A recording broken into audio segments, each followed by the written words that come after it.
Hi guys. Update sa aming anniversary na dapat i-celebrate nung December 20.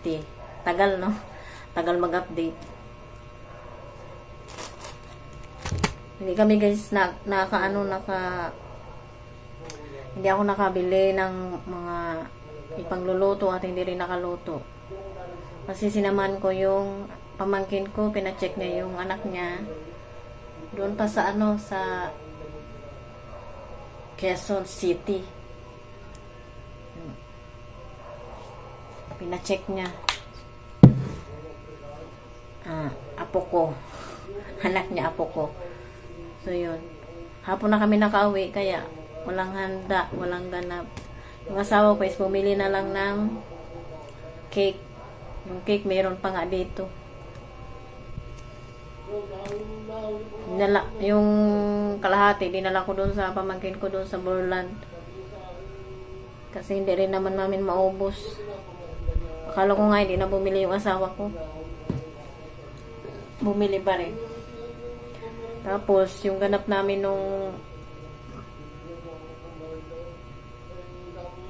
Pasko, panoorin nyo na lang sa susunod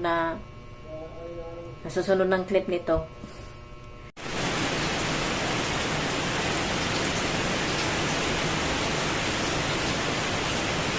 Wow! Wow, ang tapa. Dilaw na dilaw. Oo nga, no? Ano yan, guys? Pato. Saan mo lalagay yan? Sabaw. Yan, guys, ay babae. May mga itlog yan, guys. Ito ka ulilipat. Babae yan, guys. May mga itlog. Ayan, no? Eh. Pato mo na dyan para... Wow. Pakain ka mga. Wow. Malambot na kaya ito. Kanina, guys, habang natunog yan, yung nag-whistle, yung takip, takot kaming buksan.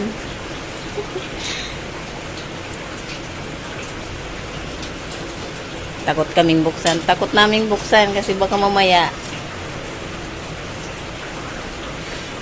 mag-explosion. Marunong naman pala tong pogi na to. Kaya siya talagang bukas.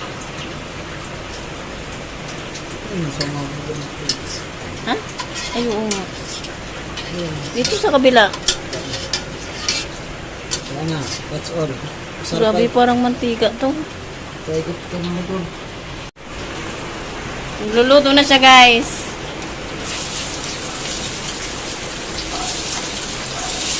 Kaya madaming mga panghalo yan kasi magluto sana ng spaghetti. Hindi na daw. Oh, bago ang kawali namin. Kasi yung isa ay butas na. Nabutas nung nagluto ako ng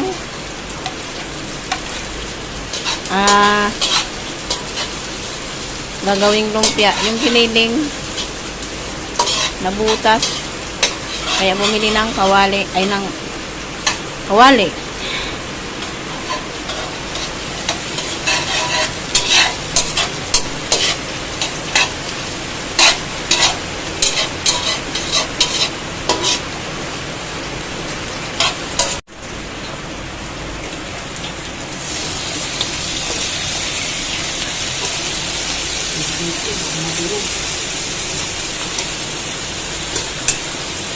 Muntis kasi ay muntis yung pato na nabili, guys, kaya may mga itlog.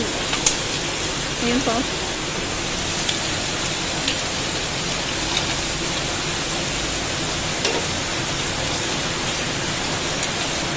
Saan nga? Dito sa...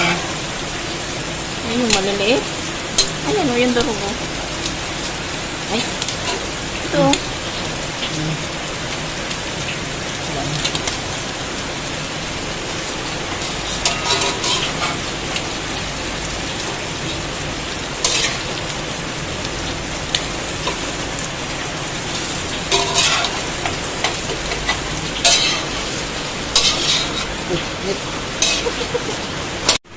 Ang asawa ko, guys, pakagisa, sinalin yung gata.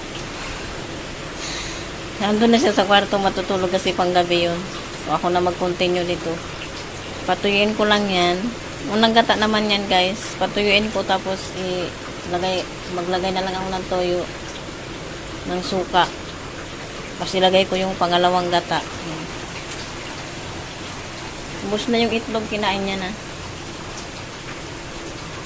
At ito namang sabaw nung itong pinagkuluan, ibibigay sa aso. Grabe guys yung taba, oh.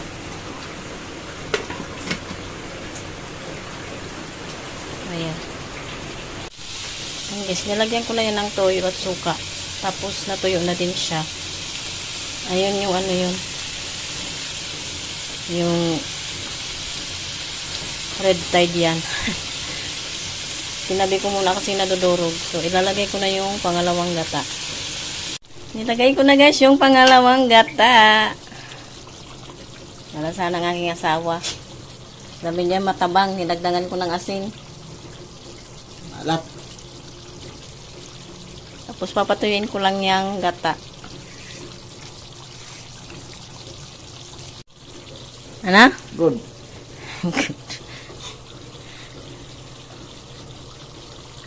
Durugin. Durugin mo? Ayan ko lang.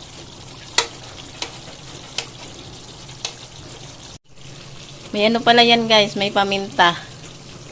Pamintang buo at crack.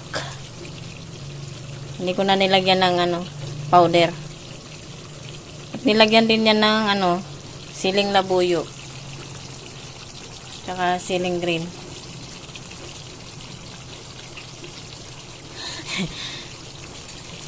Luto din pala ako guys nitong ubi puto. Itong ilalim is yung yan, yung halaya. Umilalim, tsaka yung mga cheese umilalim din, oh.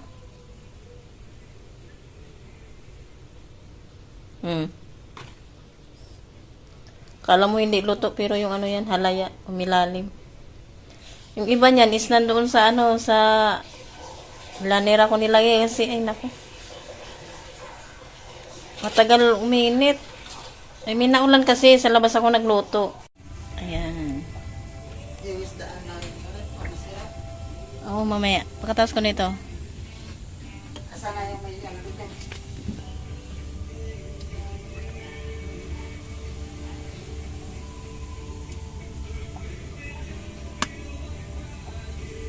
Ayan guys, luto na. Umusok pa. Ayun yung molde. Umilalim na yung cheese. Ito yung mga halaya, oh. Wala akong wax paper kaya ayan. Pero nilagyan ko yan ng butter para hindi siya maiwan. Maiwanan ng ganto. Namumog talaga yung cheese. Ayan. Pinailalim ko. Ayan. Nainip kasi ako guys kaya doon ko na nilagay, oh. Ang tagal kasi. Naulan kasi sa labas kaya hindi masyadong umiinit. Ayan, oh. Ayun, luto na yan. Ang lambot-lambot nito guys.